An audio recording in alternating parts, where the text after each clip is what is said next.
This sitting is now resumed. Prior to the suspension, the Honourable Member George South was speaking on item 4 in the order paper. To that we shall return. And you have 20 minutes left, sir. So you have not been in any way discredited or anything has been taken away from you. In truth and in fact, you might be fortunate to have an additional minute or so added on to it because of the nature of the technicality that occurred. Continue, Thank you, Mr. Speaker. I thank you, Mr. Speaker. I don't think I would need all 20 minutes, but thank you for your kindness. Mr. Speaker, just before the interruption, I was speaking on the whole need to have affordable housing in this country, whether low income or middle income. And I also mentioned, I didn't use these words, but the fact that the provision of housing has been one of the most critical issues of government social policy, pre-independence and post-independence. And I said now is probably the most appropriate time to mention the Tenantries Freehold Purchase Act as we are in preparation for our annual conference as a party. And we know of 80 years of existence as a party, and we know that this legislation was indeed one of the most forward-thinking legislation that impacted significantly poor people in this country, simply because people were able to own a piece of the rock, and indeed that is the cry now. Whereas we might not be in a position to pass legislation called the Freehold Tenantries Purchase Act, but we know very well that as a result of the backlog that we have at National Housing, and I think the member for St. Andrew spoke about that, he didn't call numbers, but I know every Wednesday, most Wednesdays, indeed I miss some, but most Wednesdays when I go to St. George to see my constituents, if I see 30 persons in the afternoon or 40 persons in the afternoon, more than 75% of the requests that I get from the constituents are for housing. And indeed, I don't see those persons who are rich and famous. Indeed, the office is open to all. But most of the requests that I get, they come from low-income to middle-income people. And indeed, I know that there have been requests prior to my time for housing solutions in this country. And we ought to recognize that as a result of the backlog and as a result of the need for housing and the whole bankruptcy nature of the National Housing Corporation, we have to look to housing solutions, not by government being the provider of housing solutions, but by government being the enabler and putting the policy framework in place, such as passing legislation, vesting of lands, whether it's at Chancery Lane, is in St. James Central, it is in St. Philip West, it is in St. Peter, St. Michael South, St. Lucie. That's our role, to ensure that we do what is right as it relates to setting policy, that we can indeed enter into private-public partnerships to ensure that we follow the trend of the Freehold Tenantries Purchase Act to provide housing solutions so that people in this country can own a piece of the rock. And that's our focus as a government.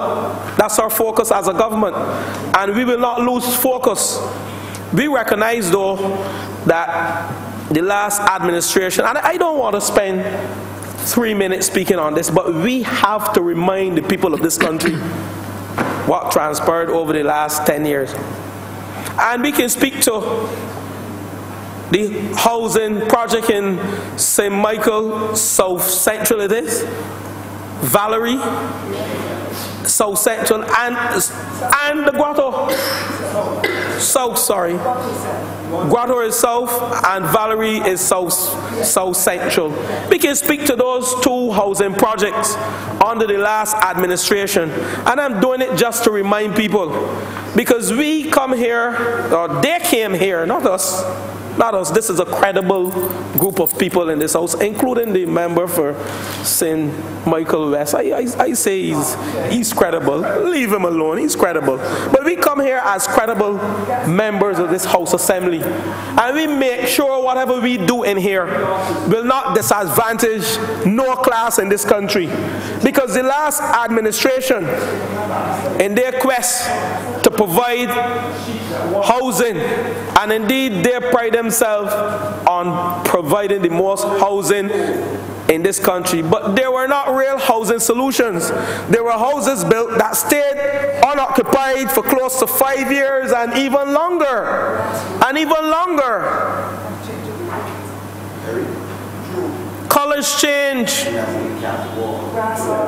Grass growing through if you go to that place in St. Philip North, just below the District C police station, the river, that's not river, that's parish land.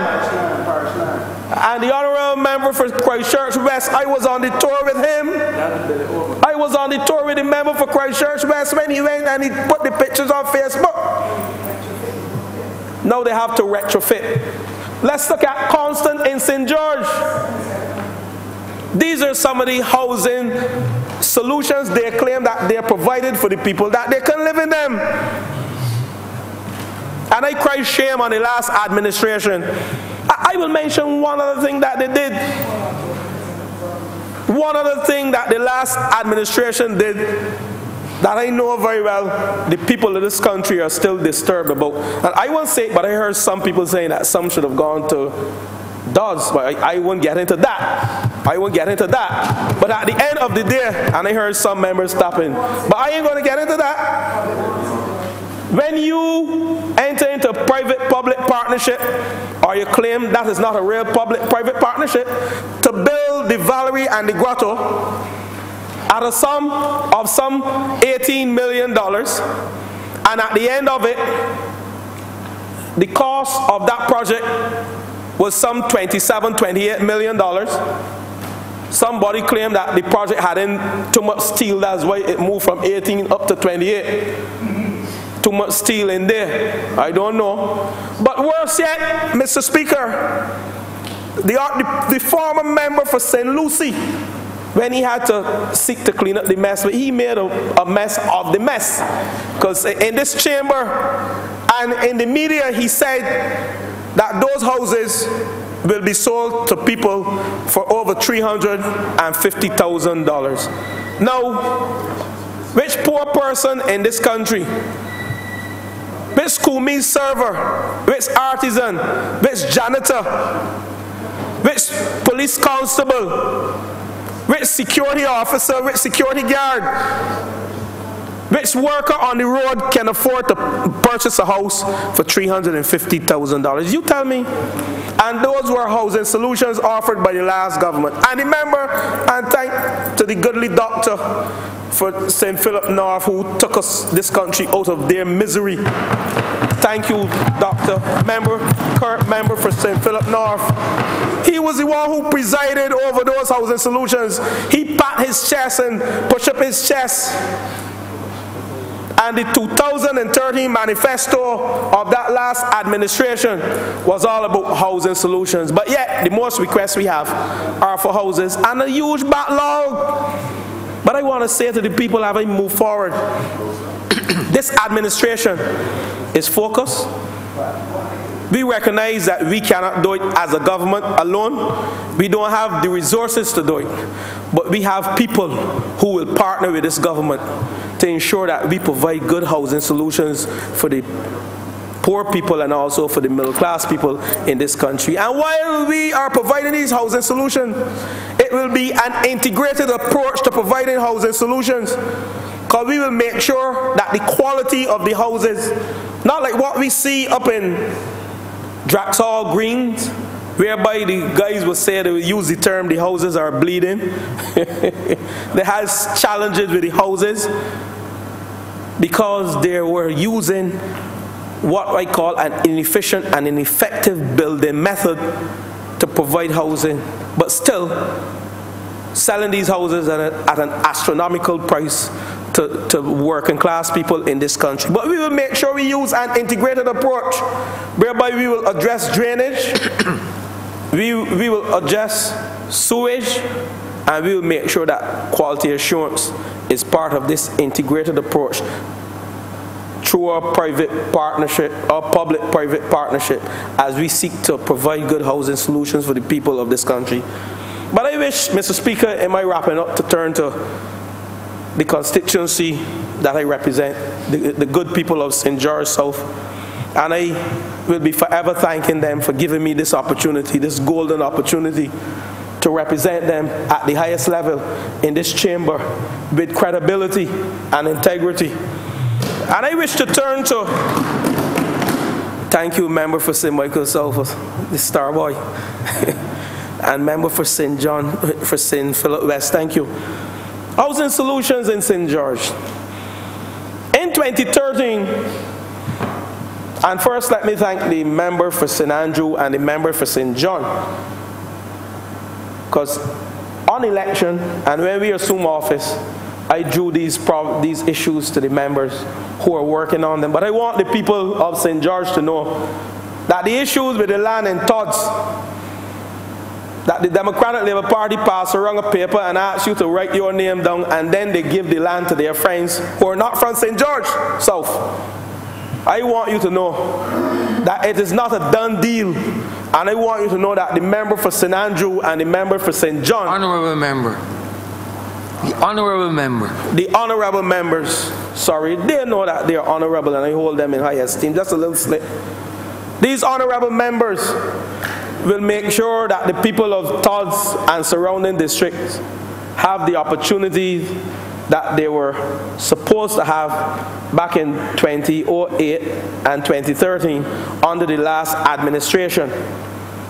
Because many of the persons who placed their name down and who went into housing from those areas and who definitely need houses, we have 13 people living in a chattel house, 3 bedrooms.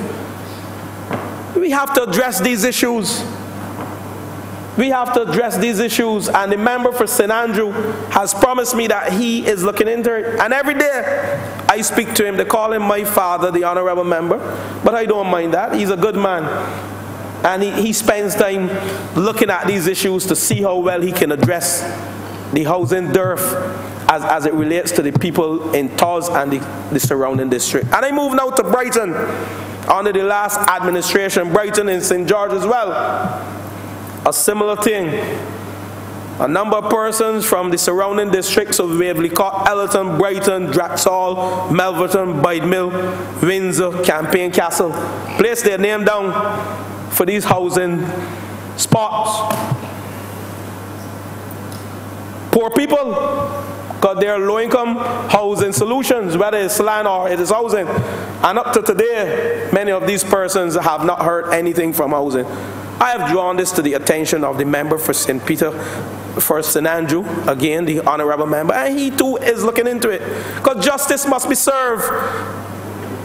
You can't just bring anybody willy-nilly, your friends, who some of them are not classified as low-income earning families, but yet some of them had houses in other areas of Barbados, but yet you are giving them land. You are giving them land and depriving poor people in this country, the working class people, from owning a piece of the rock. That's the type of housing solutions that this government will preside over. We will ensure that justice is served and that equality is the order of the day as we build out the housing solutions in this country. And Mr. Speaker, my last parochial or local issue relates to the Ellerton housing area, whereby we still have houses in Ellerton housing area with asbestos roofing. I too have discussed this with the member for St. Andrew and also the honourable member for St. John, both honourable members. And I have prepared my list. I have done my walkthrough, and we have prepared our list, and we have passed that list on to the minister. We have a number of persons without their title deeds, and I can speak on behalf of the member for St. Michael Southeast, who's not here with us. But I heard the member for St. Michael Southeast when we were on the other side, and I sat where the member for St. Michael Northwest is sitting now, and she sat where the member for St. Philip North briefly, then she moved to the front bench. She spoke on every housing debate in this Lord Chamber with respect to title deeds for her people. And indeed, that is the same thing for me in St. George South. But we know this administration will address the backlog of deficiencies and inefficiencies from the last administration. But I want us as a people, as I close, to recognize if there's one message that you must take today, is that this government, in its efforts to restructure this country, recognize that we can no longer provide housing for the people. We must set the policy framework. We have become the enabler of housing solutions and not the provider of housing solutions. We will enter into partnerships, private-public partnerships, to ensure the people of this country that we indeed will cater to the working class people, the low-income earners, the middle-class people. And indeed, this resolution is just one of the few resolutions that will come to this honourable chamber to ensure that we have adequate and the right land. Because what we recognize under the last administration, and I know that the physical development plan will address this, and I've seen it in that area coming from St. David's and Cox Road, Fair Pilgrim, Edie Village, where good fertile land for agriculture was changed by the former Prime Minister, the former fundamental, the former Prime Minister of this country, who changed the land use from agricultural land to commercial use. But I know this government, we just debated the green paper for the physical development plan, and I know we will not preside over anything like that, because the member for St. Philip South has prepared for our cabinet a plan as it relates to land for agriculture. And we will make sure that agricultural land, good agricultural land, stay in agriculture. So I'm hoping, as I close, I know that this government will indeed enter into its private-public partnership with investors who are waiting, who are sitting and waiting, because I met with a few when we were in opposition, who spoke to the need to want to assist this government, where the last government who turned their back on them, and they're now back to the tables and meeting with the Minister of Housing, the member for St. Peter, and also the member for St. John, to ensure, the member for St. Andrew and the member for St. John, to ensure that indeed these private-public partnerships will work and provide affordable housing for our people, whether low-income or middle-income earners. And with those words, Mr. Speaker, I'm obliged. The honourable member for St. James Central. Mr. Speaker, sir, I'm deeply obliged for the opportunity to engage the House for what I hope will only be 5 or 6 minutes. And let me say at the outset that I am equally obliged to the Honourable Leader of the Opposition for so facilitating me, because I know that he had intended to speak at this position. Mr. Speaker, sir, my intervention really is to try to offer a perspective. We are a government that is only in office now for 5 months. I think yesterday would have been the 5th month of the first swearing in, or after the first swearing in. And it is important to reflect on that which the last speaker has said, Because, sir, as he pointed us to several areas in Barbados which were affected by the housing policy, the ill-advised housing policies of the last administration, ill-conceived and perhaps also ill-advised, they left a significant amount of infuriated people behind, a large amount of disillusioned Barbadian citizens, and, Mr. Speaker, sir, a general degree of dissatisfaction with the way in which the Ministry of Housing, and more particularly so the National Housing Corporation, discharged its duties to the people of Barbados.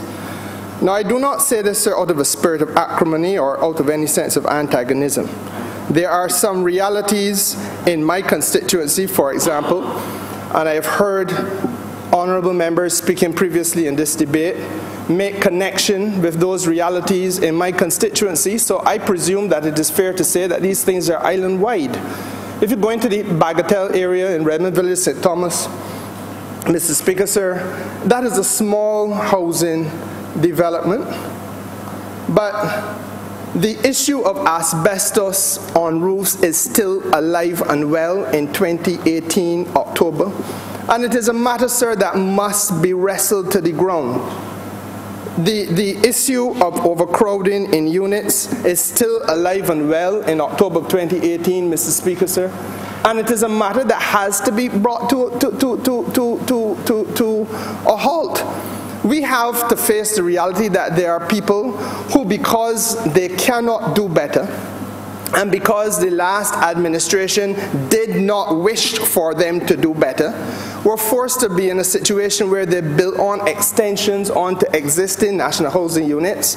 Some of those extensions are built on out of plywood, Mr. Speaker, sir, but have no bathroom facilities in them. This is what Barbadian people have been forced to come to deal with. As I said, Mr. Speaker, sir, I do not have in my constituency one of the sprawling and large, those vast acreages of such units as perhaps may exist in Silver Hill or Gull Hill. But, Mr. Speaker, sir, what I see of it in microcosm in my constituency causes deep personal pain. I say as well, Mr. Speaker, sir, that the question of electrical repairs to units. Now, in my constituency, I had to raise this as a matter not only with the National Housing Corporation, on the floor of this House repeatedly, and even as I was doing that, because of the fact that we had then, and frankly, Mr. Speaker, I must say still have now, and it is only 5 months into a government, so I'm not lambasting or beating up on anybody in this administration because it is too early.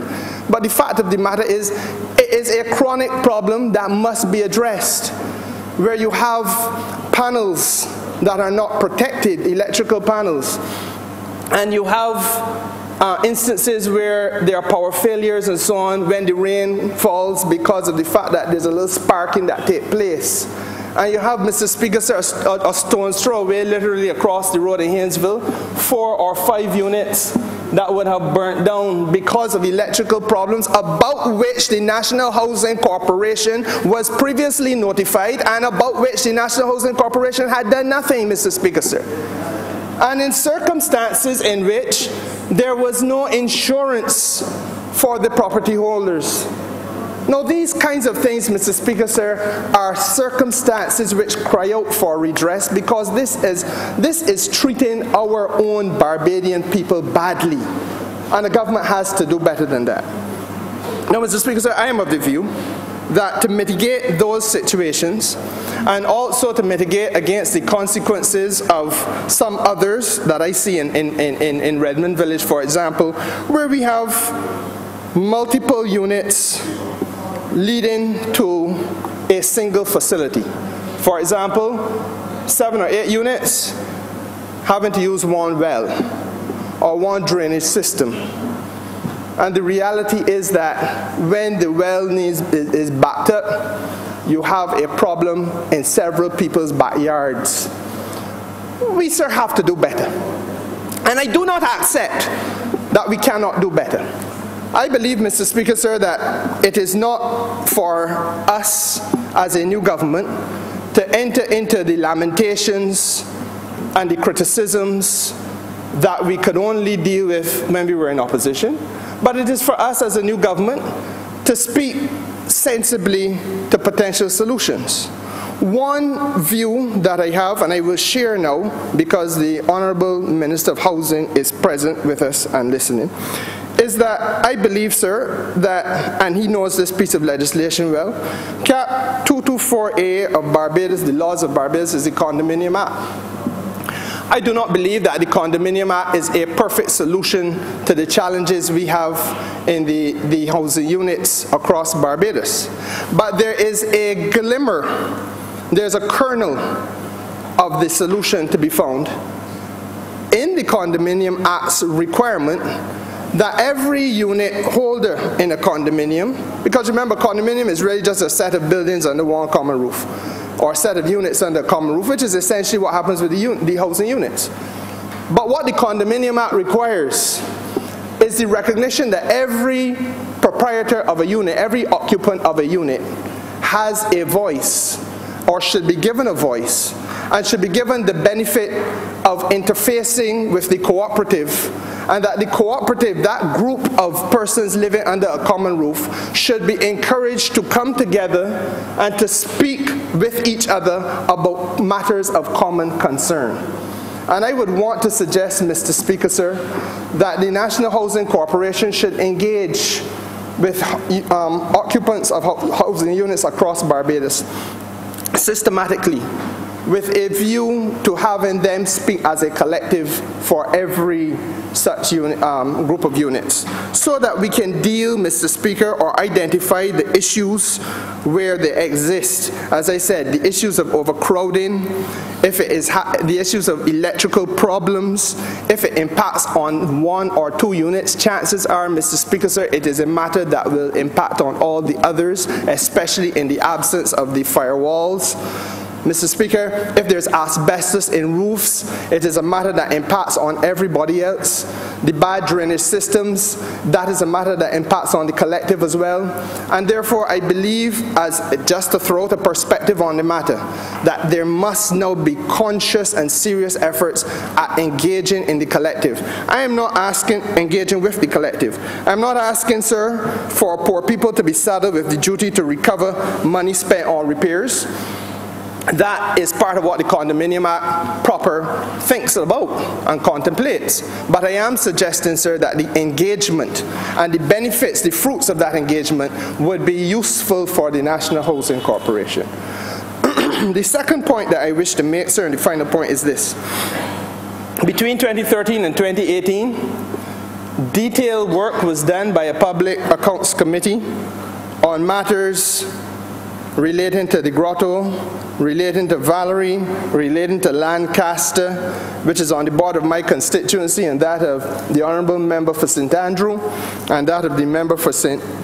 James North, and also Coverley, and some other areas as well. Mr. Speaker, sir, the fact of the matter remains that not only was detailed work done, but the Public Accounts Committee of the day completed a report. That report, due to the machinations of party politics on the floor of this House, was never allowed to see the light of day by being adopted by the House, because people at that time, Mr. Speaker, sir, felt it was more important to play political games than it was to have light shed on the substance of the issues. I do not believe for 1 second, sir, that the disillusionment that I spoke about at the very start of this debate, of this speech, that the infuriation felt by the people of Barbados who rely on the National Housing Corporation to assist them with housing, but had to see empty units at Coverley for 4 years, Mr. Speaker. I don't believe that the level of dissatisfaction can be taken for granted or just simply left to go away on its own. I believe genuinely that the people of Barbados want to see something come out of the work that was done by the Public Accounts Committee of the day. And I urge my colleague in this House, who is now leader of the opposition, and who, by virtue of his constitutional office, he alone can convene a meeting of a Public Accounts Committee. And according to the new arrangements of the House, I am one of the members of that new Public Accounts Committee. I urge that the Honourable Leader of the Opposition convene such a meeting, sir, and that we go through the process that is necessary to be followed for the adoption of that existing Public Accounts Committee report so that it can be brought to this House. And having been brought to this House, Mr. Speaker, sir, it can be properly adopted by this House, and the consequences thereafter can flow. Because I do not accept, for one moment, that the people of Barbados should accept that a piece of land, well, I don't want to get into the specifics of that, but I do not for one moment accept, sir, that some of the atrocities identified in that Public Accounts Committee report should just be allowed to lie fallow and not followed through. I am not, as I said, going to engage in anything that might be deemed politically acrimonious in this speech or antagonistic, so I will not go into specificity.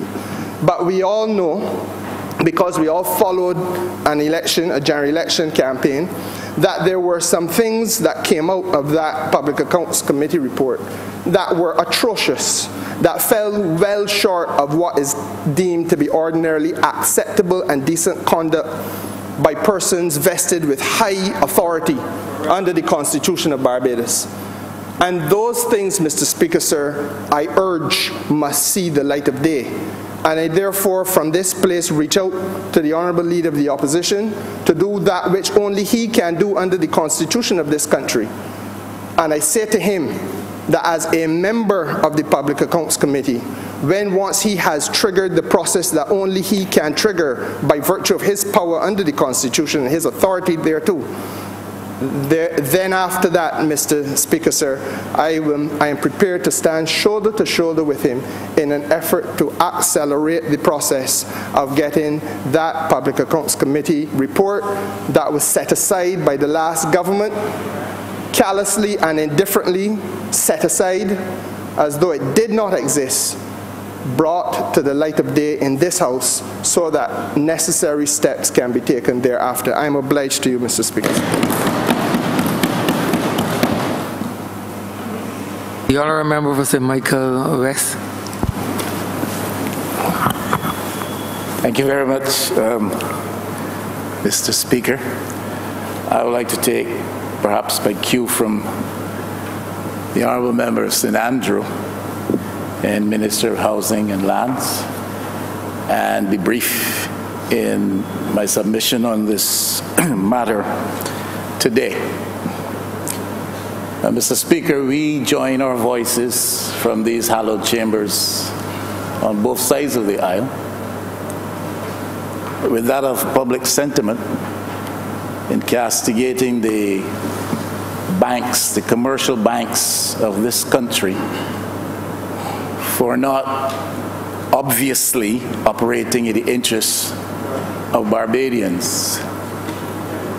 The lack of access to banking capital, especially for certain categories of persons, classes of investment apparently, the excessive use of fees and charges that prop up the banking system while they inflict further pain on average Barbadian citizens. We understand the cry of persons who express that view, that the banks seem often not to operate sufficiently so in the interest of Barbadians, even while they pursue their primary purpose for existence, and that is of making a profit. But there's a bank, Mr. Speaker, figuratively speaking, the Honourable Member from St. George North, while he held the portfolio of Minister of Housing, spoke often of that, the creation, the construction of a land bank in Barbados. And the substantive point I want to make, Mr. Speaker, is that that bank, that land bank, often also does not seem to obviously operate in the interests of Barbadians.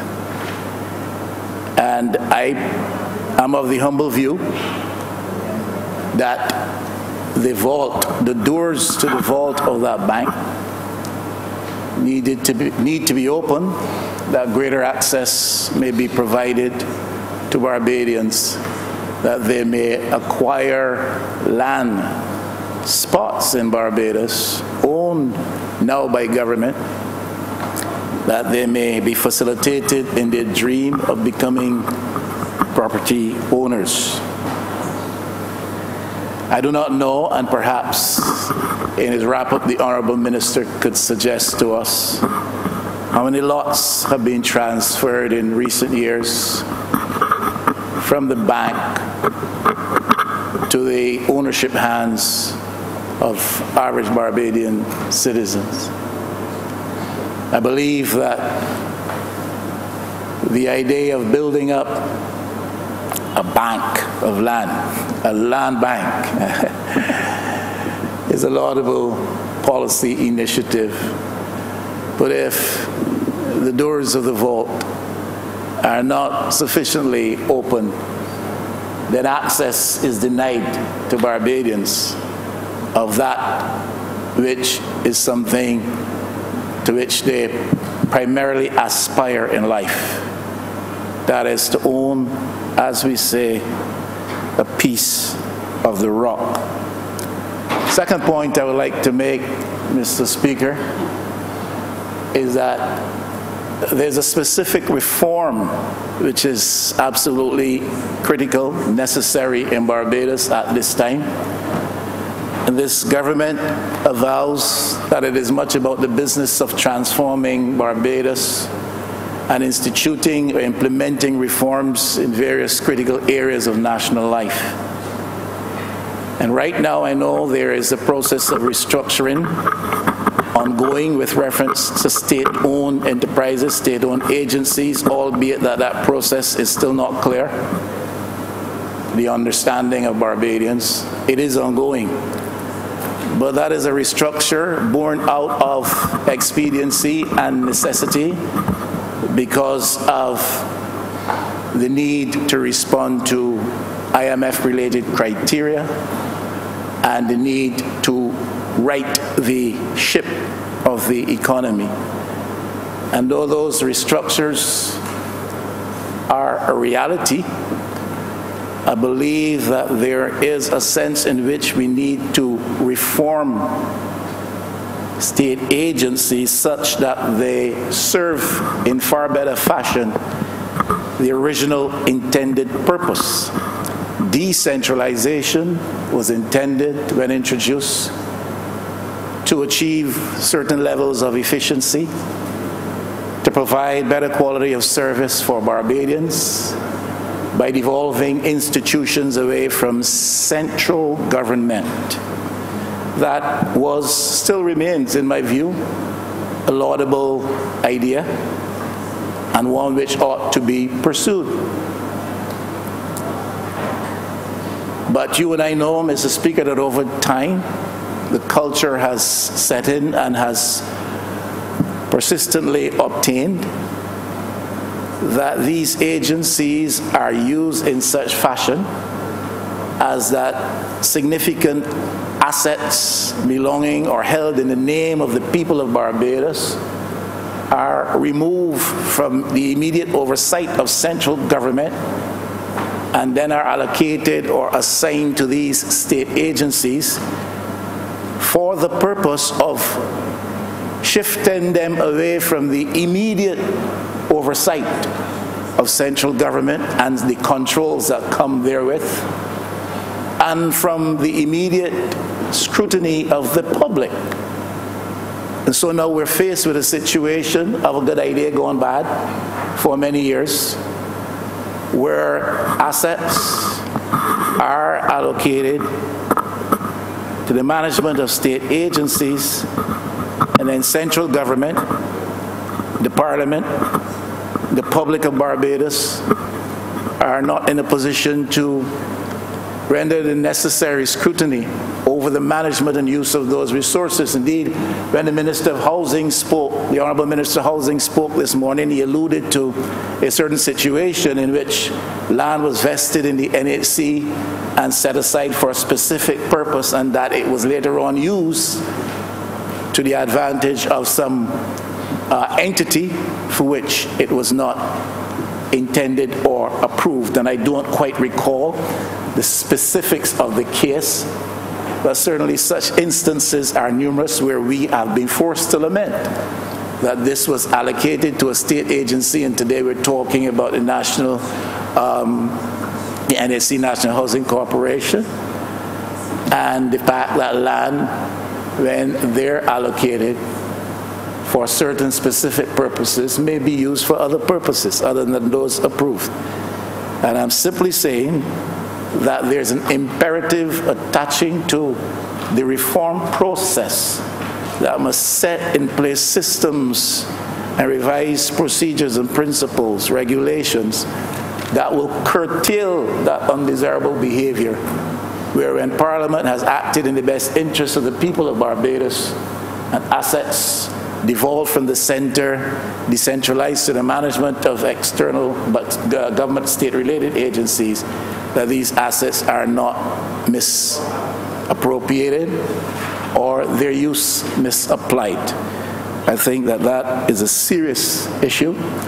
I think that the Honourable Member for St. Andrew is a man possessed of such measure of integrity as that he would understand that, and that he would want under his watchful eye to ensure that that is not going to be the case.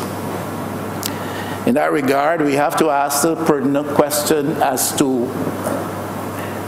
whether or not what level of commitment the minister can give us with respect to the updating of reports from the National Housing Corporation. Unless I'm mistaken, I think the last report coming from the National Housing Corporation dates back several years, maybe to 2009.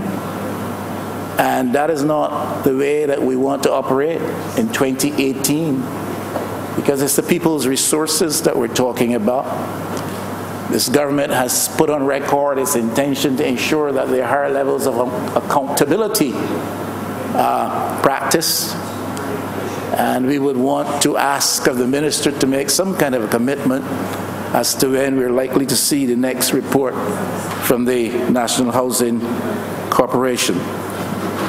The price of land, Mr. Speaker, in Barbados is high, and therefore, because of the high cost attaching to land, it is prohibitive to some specific groups of people. And very importantly, we must always ensure that their interests are served as intended by any legislation we pass in this honourable chamber, or by any measure such as this one before us today, that we seek to serve their interests. And so the high prohibitive price of land must be looked at in relation to several entities and specific groups, investors. I believe that one of the things which stymies investment in Barbados is the cost of land necessary for the establishment of such investment, and so investors have to balk at the prohibitive and unappealing prices associated. And it's not only foreign investors, it's domestic investors as well. We educate people in Barbados, Mr. Speaker, in very difficult times.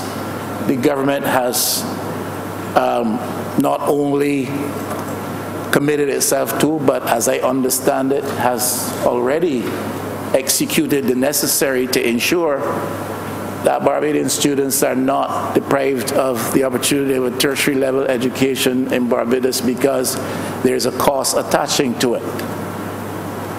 The debate goes on with reference to that. I stand with the government on that one, and I'd like to say that for sure. But we educate people up to tertiary level who then aspire to make something of their lives, to build families, to own property.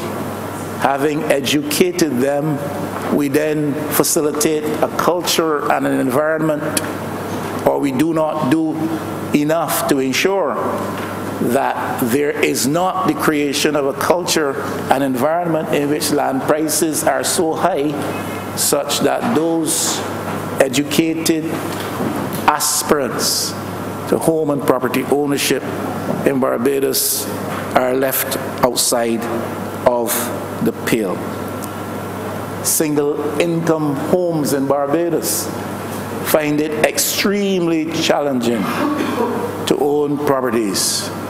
As a person practicing in the legal field, I am sure that you're very well aware of that. And single income often does not cut it in terms of the necessary qualifications to come into home and property ownership in Barbados, single income households. And then there are young couples seeking to establish family situations in the traditional way, and even some in the not so traditional way. And they too are denied the opportunity of owning properties because of the high cost of land attaching to such. And therefore, the whole business of land pricing, in my view, has to have a relook.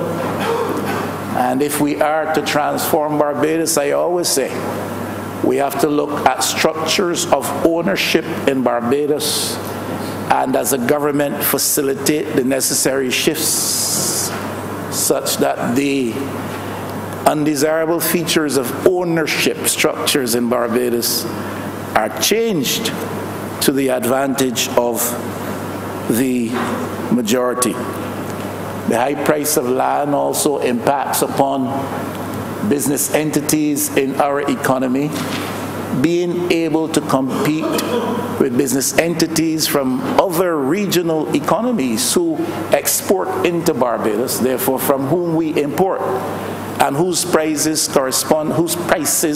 correspondingly then can be low when compared to prices available in Barbados. And so regional products come into Barbados, we get flustered, we grumble, we groan, we lament, and we say that Barbados is now owned by this place and that place, and that every commodity to be found in that place is now to be found here, and the prices are lower than those which obtain locally. And part of the reason for that is because of the cost of land component inherent in the structure of the domestic prices, or the prices of the domestic products. We therefore have to look at land prices in relation to that. Mr. Speaker, we must find ways of building at lower costs.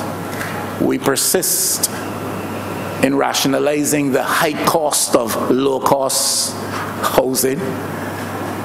And we rationalize that on the basis that there must be some measure of cost recovery, and that revenue must be generated from this project in order to facilitate the next project. And while we rationalize thus, those who are intended to be best served by what we call low-cost housing, their interests become secondary to the first consideration, that is, of revenue generation.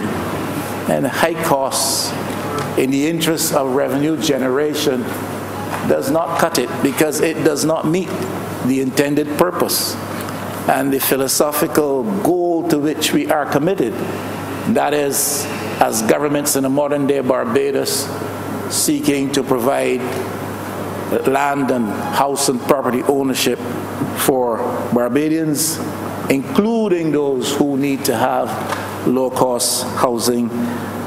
We must remove, Mr. Speaker, in this regard as well, the appearance of favored and preferential treatment for some at the expense of others.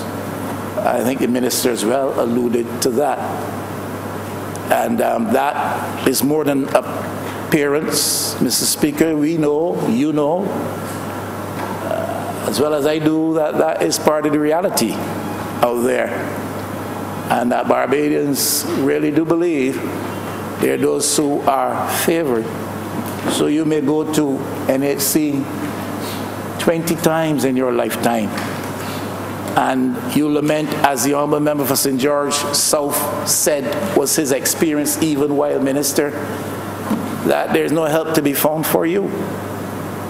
But one call from a favored voice is given preferential treatment, and all kinds of things miraculously become possible immediately. Land subdivisions, the availability of this spot or that spot, the ignoring of the fact that that is a Zone 1 area. All these things happen miraculously, Mr. Speaker. And that appearance of preference and partiality in the system has to be dealt with, else we go nowhere in pursuit of the goals of transforming Barbadian society. I would wish to speak just briefly with reference to the matter of the housing units at Country Park Towers in St. Michael West, the constituency which I continue to represent. And I join with the Honourable Member in St. James, from St. James Central, in drawing attention to the fact that we can't abandon people, confine them to inconvenience and stresses, and expose them to dangers in these housing units while we retain some responsibility for the properties and things like proper ventilation, proper access in case of emergencies, things like maintenance. These things are a reality that folks have to deal with from day to day in their private situations. And in 2018, despite the economic stresses we face, despite the constraints on government, on the government purse, we have to find a way to make sure that we provide service to these communities. The agencies, as I said, emerged out of a desire to devolve from the center to create efficiencies and provide better service. And if we are not doing that, then we have to call into question the existence of those agencies. And that is about all I would want to say at this stage on this particular and specific matter, Mr. Speaker, and I thank you for your ears. The Honourable Member for St. Thomas. Thank you, Mr. Speaker. I am happy to be a part of this institution, and I want to cite a few areas of concern I have.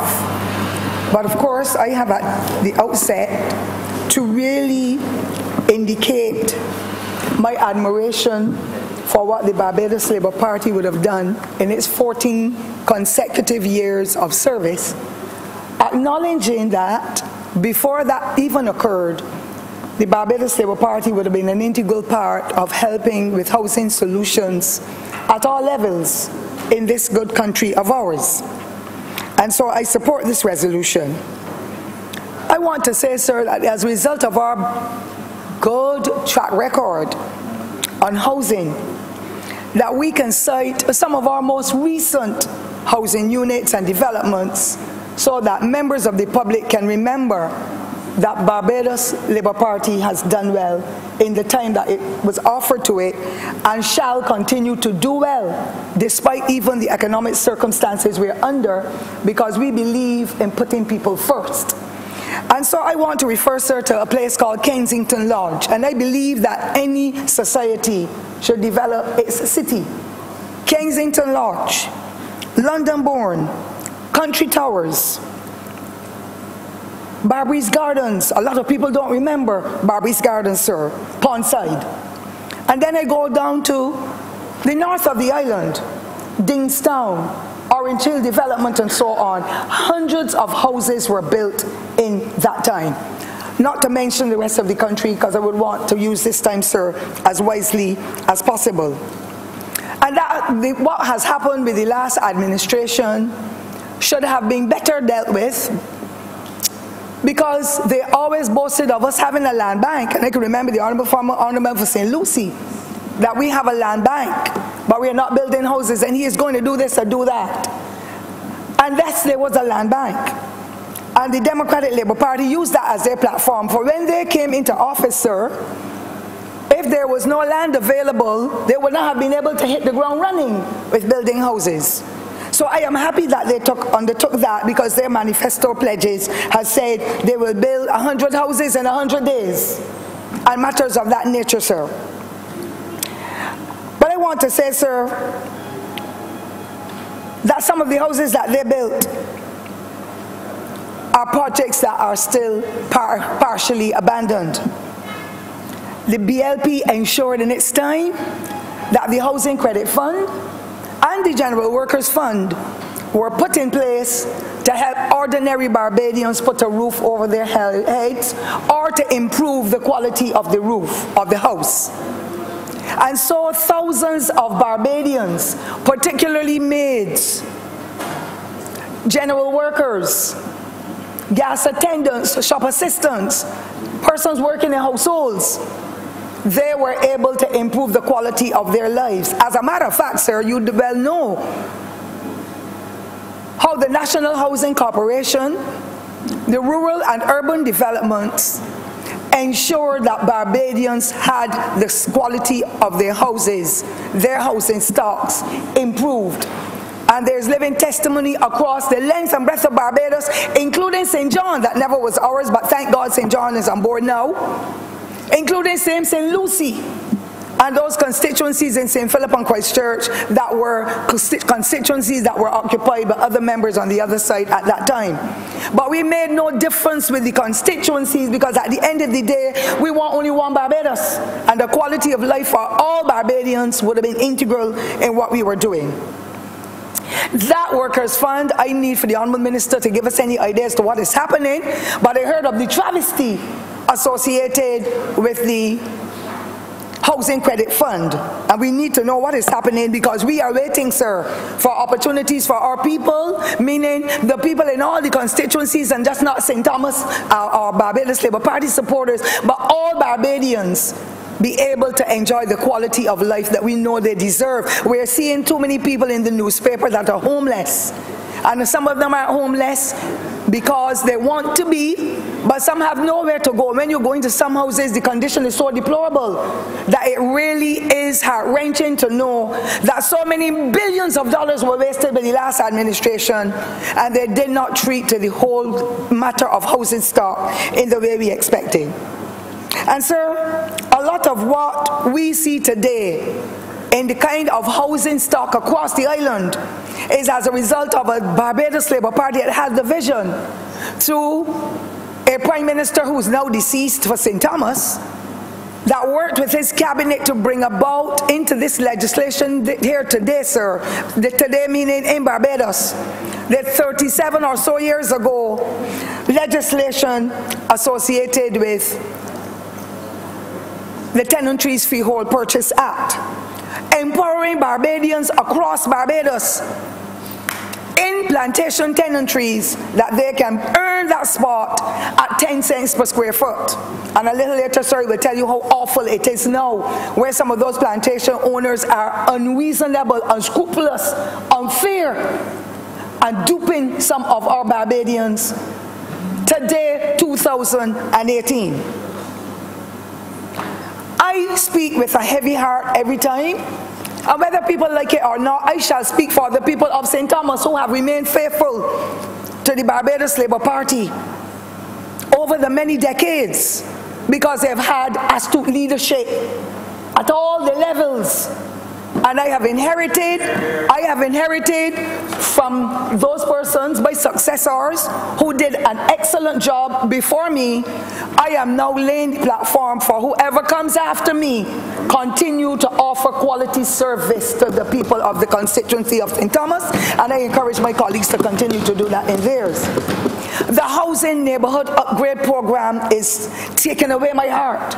When the folk at Allen View, in a community where those folks cannot do any additional building, once they had an existing house, they had to have struck-down planning permission, and I agree, I don't want them to breach the law. But many of them have tracts of land that they can do nothing with it today, Mr. Speaker, sir, because of the restriction that was legally put in place, supporting and ensuring that we do not put heavy weight on Harrison's Cave, because you never can tell, and we don't want for there to be any catastrophe at all in any area in Barbados, furthermore in the world. And that $60 million that the Barbados Labour Party, under the former member for the city, the Dames here, created an idea. She herself and the honourable member then for St. James South, another female, doing it, to look at the housing neighborhood upgrade program for Cat's Castle, the garden land, which is a part of your constituency, sir, Greenfields, a part of the city, and Allen View. And to this day, Mr. Speaker, sir, I beg your pardon, it is the honourable member for St. Michael West, our leader of the opposition. Beg your pardon. That is correct. But perhaps he might want to, having got no effect from it, sir, having had no impact, no resources, I know that he too feels extremely disturbed about what has happened, particularly in this time, sir, when things are so hard. 47 million Barbados dollars were repatriated to Washington because the then Democratic Labour Party did absolutely nothing but hire consultants, and poor people are still poorer as a result. We have inherited it, but they can rest assured, once this economy improves, their needs will be met, because that is all the Barbados Labour Party has ever done. Look after people and help to empower them and lift them up. That $47 million, sir, could have been spent to improve the quality of life for those people in those 4 communities and make a difference. I cry shame on the past Democratic Labour Party for being so immature, irresponsible, and unreasonable to poor people who were relying on them to be able to change or to help them around the corner. I call it still the last decade, sir, 2008 to 2018. They have nothing to boast of but the families first and the fatted calf syndrome that they develop, looking and peeping under themselves. It must be them and their families and friends who should survive, are ordinary people who have made a contribution to this country, old and young, shuttled into a corner. When you push the University of Education, the University of Barbados, or the West Indies, and shunt those corners, those students with the brilliance and the avarice to want to learn in a corner, by stopping from paying the tuition fees. What have you done to the fabric of this society, sir? You have destroyed it. Families first. Their families got the scholarships. Their families got opportunities to do and go all over the world, and poor people's children who are bright too were overlooked, and it is wrong. And if this Barbados Labour Party does it, sir, I shall speak out, because at the end of the day, I know from whence I have come, and I have seen people from the villages that were impoverished rise to the top and carry the country, carry the business, carry our institutions forward. And therefore, I condemn the Democratic Labour Party for taking advantage. It's a kind of slaughtering the people in this society because they were poor and could do no better. A slaughter. Mr. Speaker, sir, I want to say that I'm happy to know that there have been developments taking place. Construction used to be firing in our time. It is now down. Our artisans are at home. Some of them have gone overseas. Others are walking from building to building, structure to structure, seeking employment. And therefore, I want to see a time again in Barbados, especially under this Barbados Labour Party, once we turn this hurdle with the IMF, to see men back on the job, women back on the job, because a man who is unemployed has got a family that is unemployed.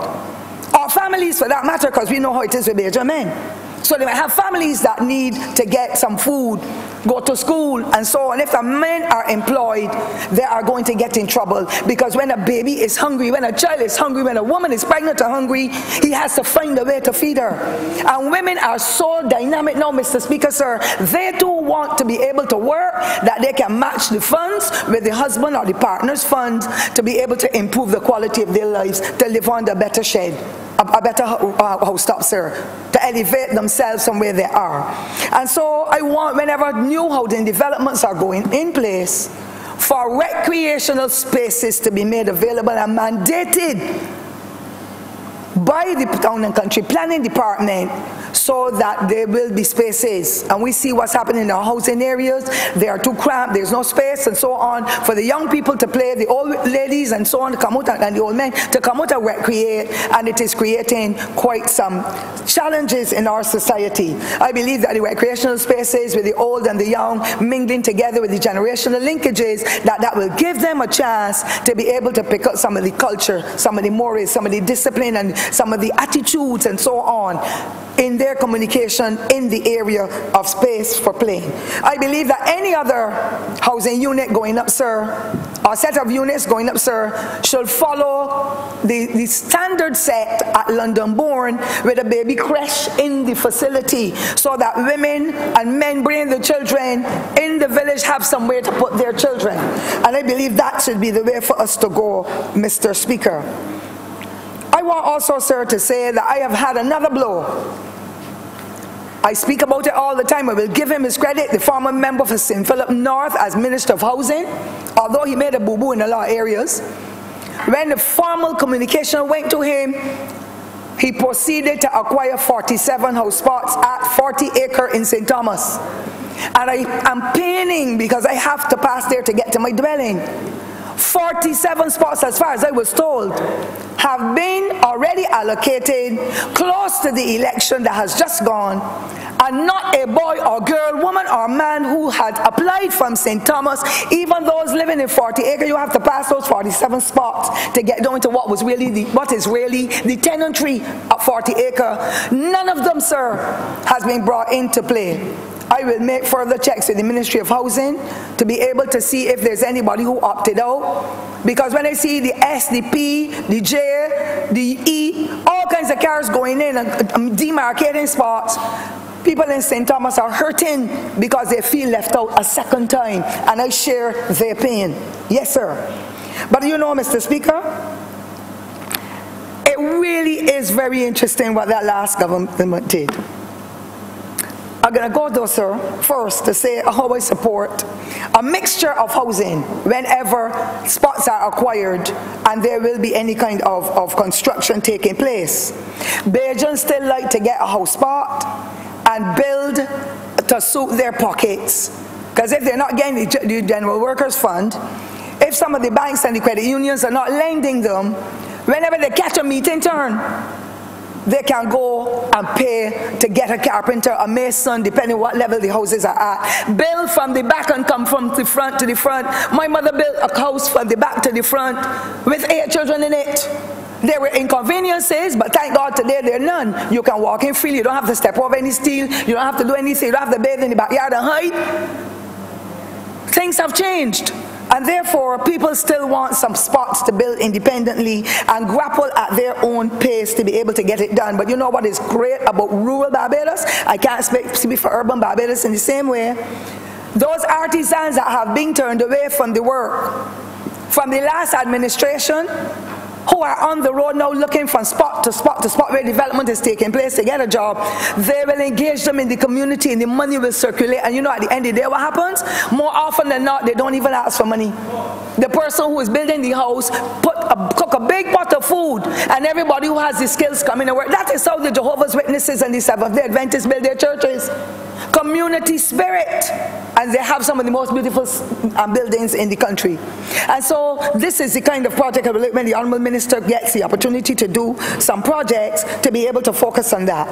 I also want to say, so, sir, that I am one of the persons who really strongly support the pit toilet project that the Barbados Labour Party had spoken about in its manifesto. A lot of our people are still using pit toilets, and they are not new, nor are they close to the house. And I want this day today, sir, to ask those landlords, soften their hearts,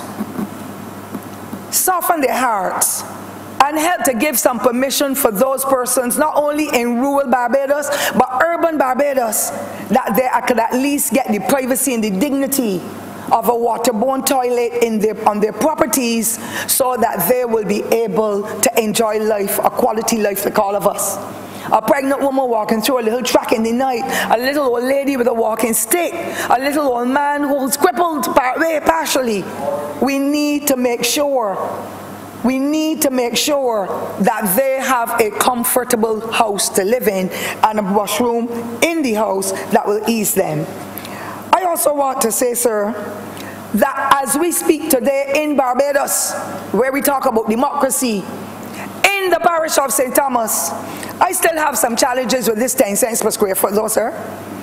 I have received some letters from people who are being asked to pay 10 cents per square foot, $10, excuse me, $10 per square foot for land that is plantation land that they are living on. And I have filled out the forms and sent them to the Ministry of Housing for them, because they are entitled to the 3,000 square feet or whatever they have at 10 cents per square foot. But my people don't always know. They don't always understand. And we need to break it down to their level, that they know you don't have to give no owner of any plantation no $10 per square foot.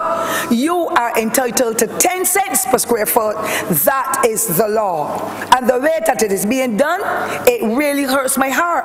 I can take you, Mr. Speaker, sir, to Hambon, St. Thomas, going into Vaucluse, and show you a family that had a large tract of land that was taken away from that poor woman.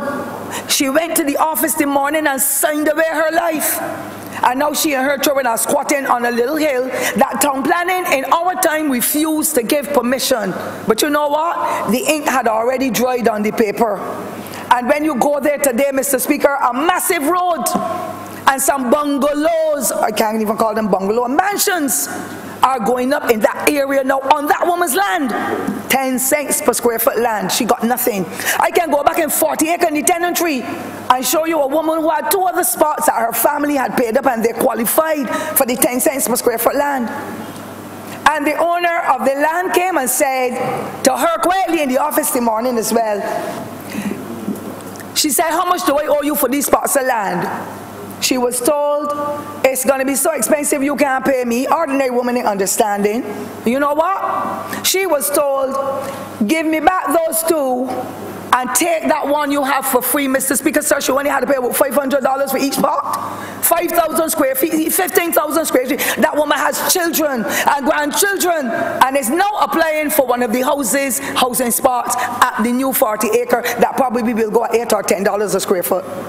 I am going to be the mouthpiece for them first, sir. That's why they voted for me in the thousands. Because it is wrong. And we have to stop those unscrupulous plantation owners and property owners from taking advantage of poor people. But some of them talk too late. And when they speak too late, my colleagues here who are attorneys at law said, "Since I can't do anything for you," already the ink has dried on the contract that these persons have signed. It is wrong. I want justice to prevail in this country, sir. I'm going to come to a close now, sir. I want to find out, Mr. Speaker, through you, sir, if the Honourable Minister responsible for housing will be able to give us a status report on the same parish land in St. Philip.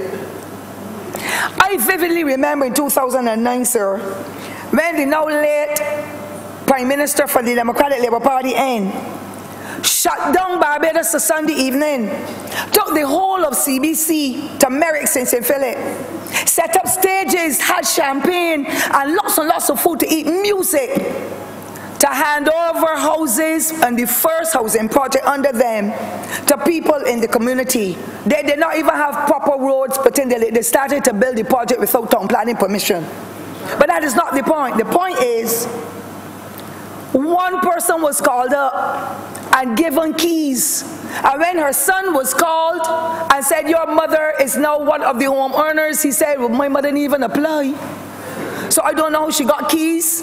Why must we reduce people in this country when we want to empower them?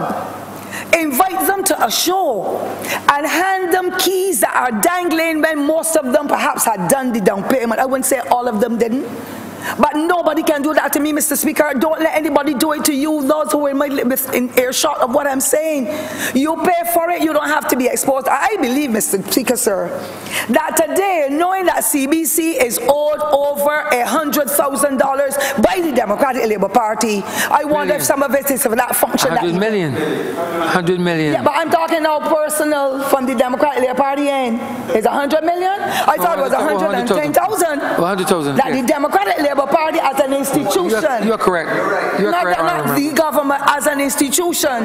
They owe to CBC. No wonder why CBC is in the condition it is in, with Chinese every night in my ears. I don't want any Chinese talking in my ears, say that all the time. I love them as human beings. But we want our culture. And we want our children, yes, to know about others. But when the voices are saying one thing, the print underneath is saying something else. So you can tell that that doesn't belong to us. So I want for whoever owes from the Democratic Labour Party $110,000 approximately, pay it in so CBC can give coverage of what is happening in our culture. Within our culture, from all those excellent pageants our children do in school. For what the NCF has been doing over the years and currently so.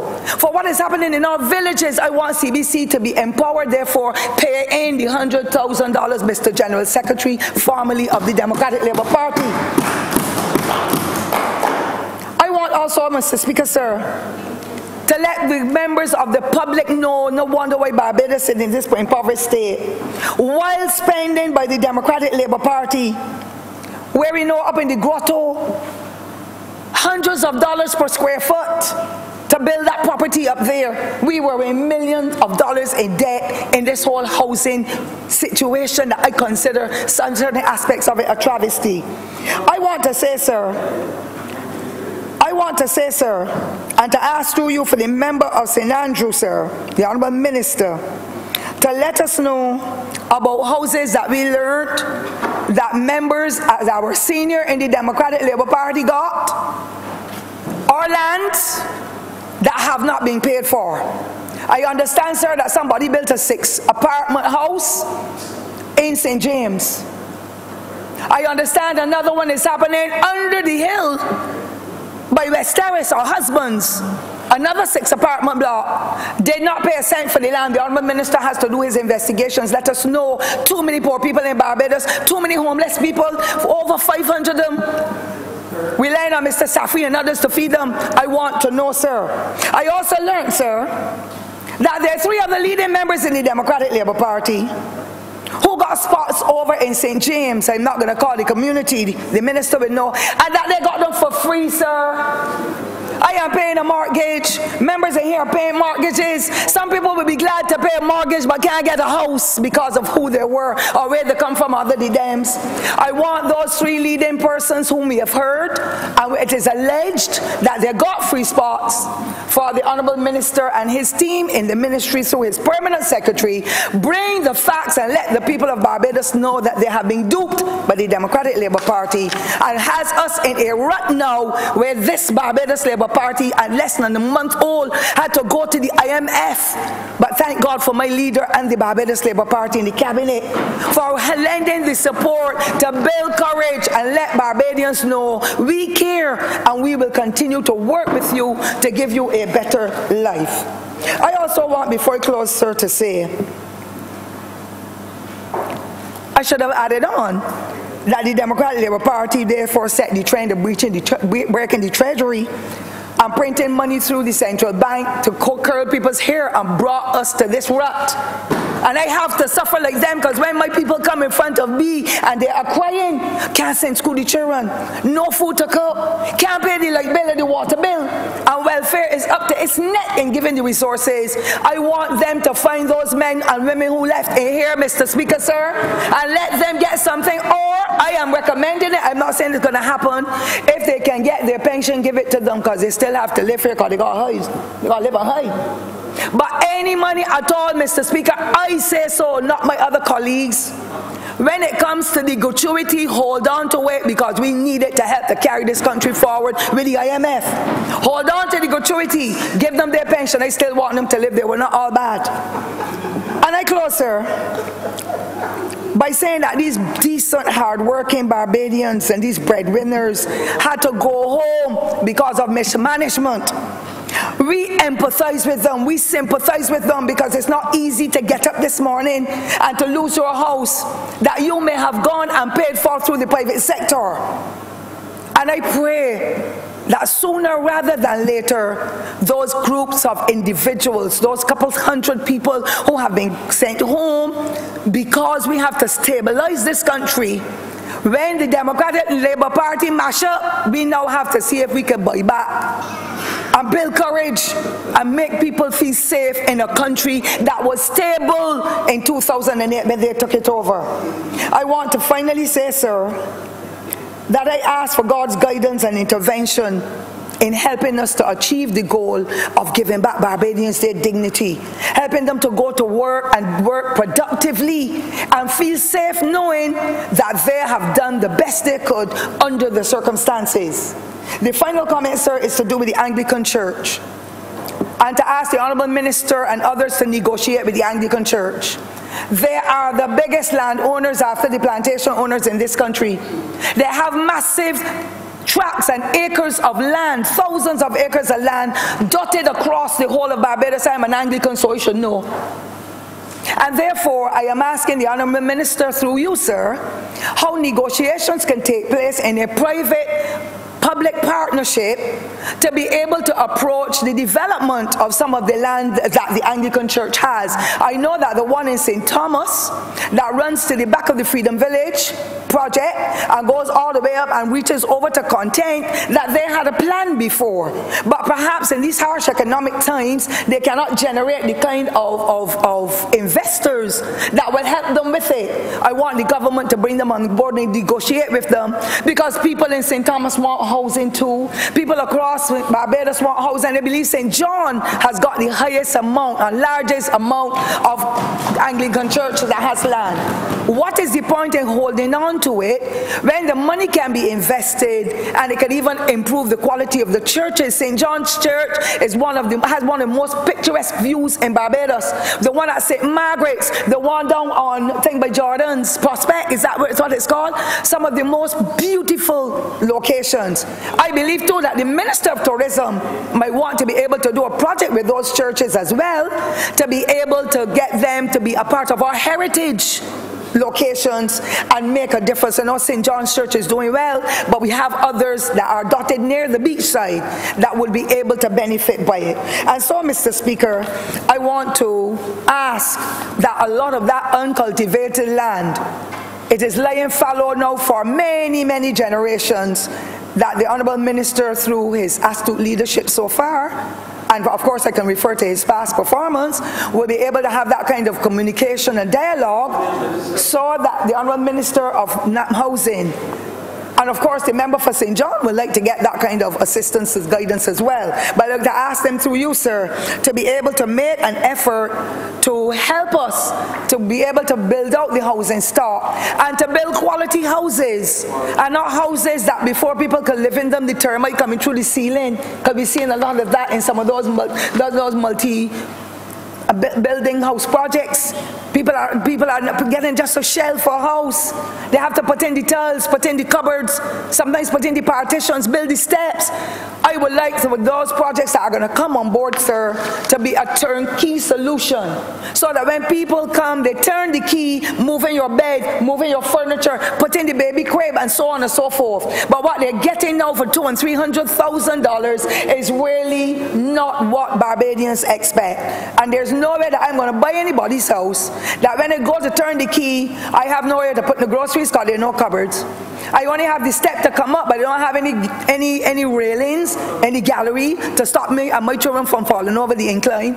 That I don't have a backyard, nothing is done, something is wrong. I don't know who our inspectors are from the Ministry of Housing. I don't know who our inspectors are, if it is them from the Town Planning Department, to come back and see if the projects that have been approved have conformed with the standards and the rules and regulations and the laws that the Town Planning Department has. The honourable member has 2 more minutes. Yes, please. And so, Mr. Speaker, sir, I gave my full support to this resolution, and I ask, sir, that the honourable member, in his quest to be able to satisfy Barbadians again, will give Barbadians a chance to get that General Workers Fund going, as well as to call on us, and if there are any ideas that we can share beyond in our meetings otherwise, that we will be able to go and have communication with the plantation owners, have communication with the Anglican church owners, or any other institution that has large tracts of land,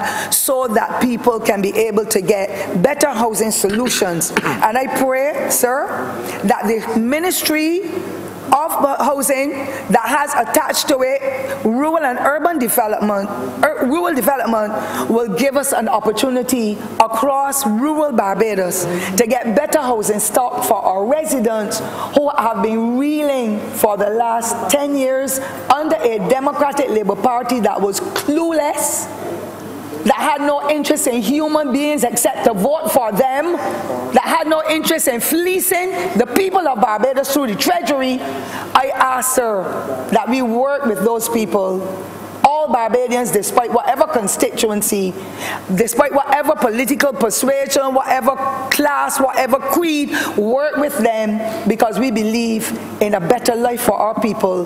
Quality life is important if our people are to go forward and enjoy it, and our children in those households are to get good environments where they can learn to sit down, do their homework, that they will be uninterrupted, that they can have a comfortable bed to live in, because we have too much poverty developing in this country that we know we can correct it once we get the funding and once we get a spirit of working and embracing, as we know we should, to be able to change lives around. I wish to thank you, Mr. Speaker.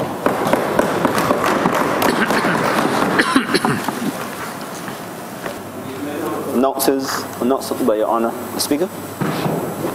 I'm in receipt of a message from the Honourable the Senate.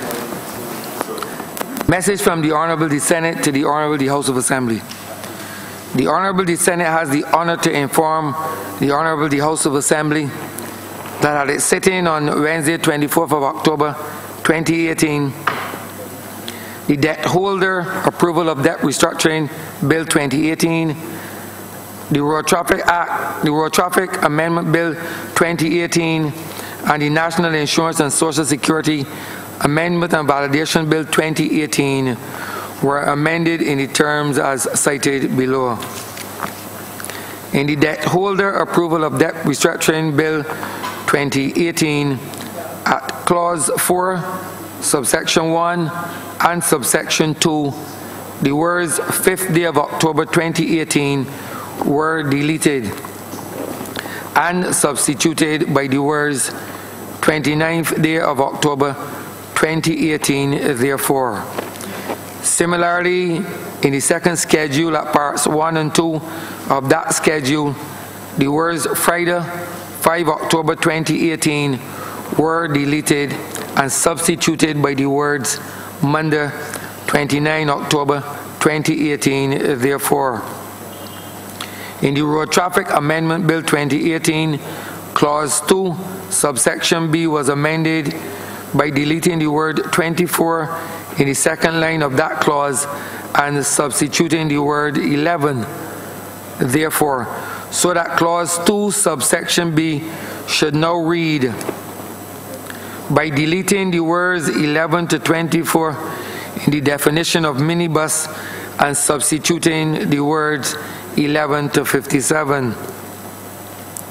Clause 19 in the new section 16, subsection 4, the word "of" immediately appearing after the word "months" was deleted and substituted by the word "or," therefore. Clause 20 in the new section 16A, subsection 4, the word "of" appearing immediately after the word "months" was deleted and substituted by the word "or," therefore. In the National Insurance and Social Security Amendment and Validation Bill 2018, the schedule consequential amendments at column 2 with respect to the National Insurance and Social Security Self-Employed Persons Regulation 1970. The words 15.50% were deleted and the words 16.10% were substituted, therefore. Yes, sorry, 16.10 were substituted, therefore, and the words 16.50% were deleted and the words 17.10% substituted, therefore. The paragraph should now read, in the first schedule, delete the words 16.10% and substitute the words 17.10%. And the Honourable the Senate transmits the amended bills to the Honourable the House of Assembly, inviting concurrence in the amendment to the bills, dated the 24th day of October 2018, signed by the President.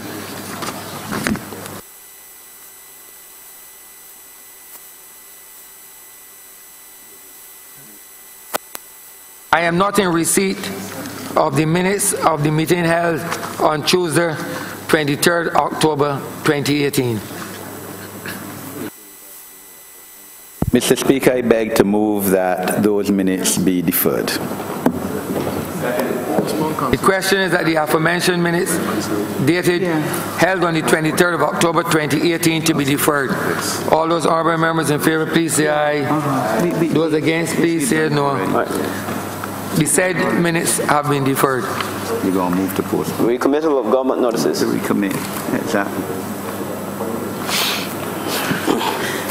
Mr. Speaker, I beg to give notice of the following resolutions. Resolution to seek the concurrence of the Honourable House of Assembly in the amendments made by the Honourable the Senate to the debt holder, approval of debt restructuring Bill 2018, the Road Traffic Amendment Bill 2018, and the National Insurance and Social Security Amendment and Validation Bill 2018. Thank God, Sanford.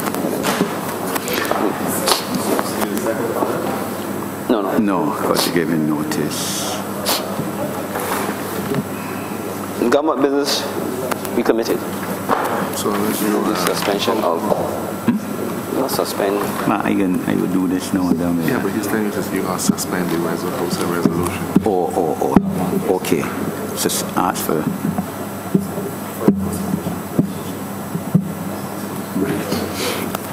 Mr. Speaker, I beg to move that further consideration of the housing resolution number 4 be now postponed.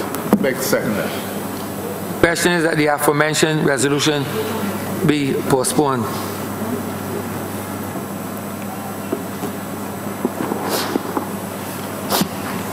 Order number 5, sir.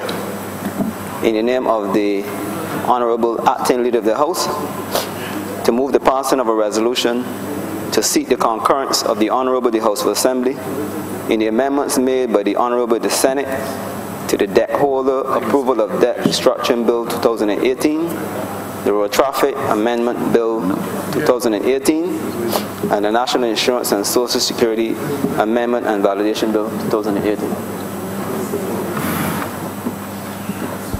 Mr. Speaker, in support of the resolution as a whole, but more particularly in relation to the debt holder approval of debt restructuring, in the original bill as was passed by this chamber,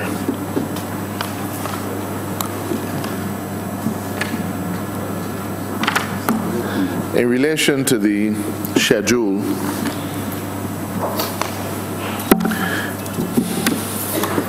Pedro. This is what was supposed to be changed.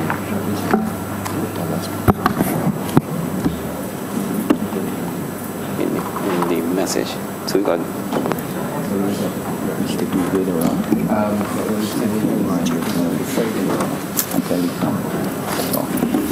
Yes, Mr. Speaker. When this bill was first debated and passed in this chamber, the timelines contemplated that the Senate, the Honourable the Senate, the other place, would have been able to approve the bill and pass it on the next sitting of the Senate. Unfortunately, Mr. Speaker, as circumstances turned out, the Senate was adjourned to the 17th of October. The bill made specific mention to a date in several of its sections and in the schedule, and that date was the 5th of October. We found ourselves, therefore, in the situation where the Senate, originally intending to pass this bill, set note compliance of a particular event by a time in the future, would have found itself in the upward position of, on the 17th, dealing with something that could not have therefore happened in the past. And it therefore became necessary to move this slight amendment. The amendment therefore allows the operative date of that section to take place on Monday coming, Monday, 29th, on Monday coming, so as to be able to allow for the intention of Parliament to be satisfied in that regard. And I therefore ask the Senate, this Honourable Chamber to concur in that necessary amendment from the Senate.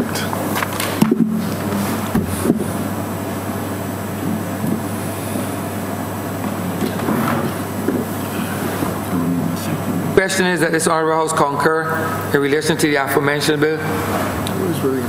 All those Honourable members in favour? Aye. Those against? Right. Bills, right, the aforementioned bills. All those Honourable members in favour, please say aye. Those against, please say no. We think the ayes have it.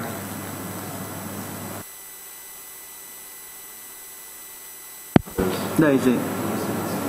I don't need to speak. Yeah, he don't need. We did all. Mr. Speaker, I beg to move the suspension of this morning's sitting until 2:15 this afternoon. The question is this Honourable Chamber be suspended until 2:15 in the PM. All those Honourable members in favour, please say aye. Aye. Those against, please say no. We think the ayes have it. This Honourable Chamber is suspended until 2:15 PM.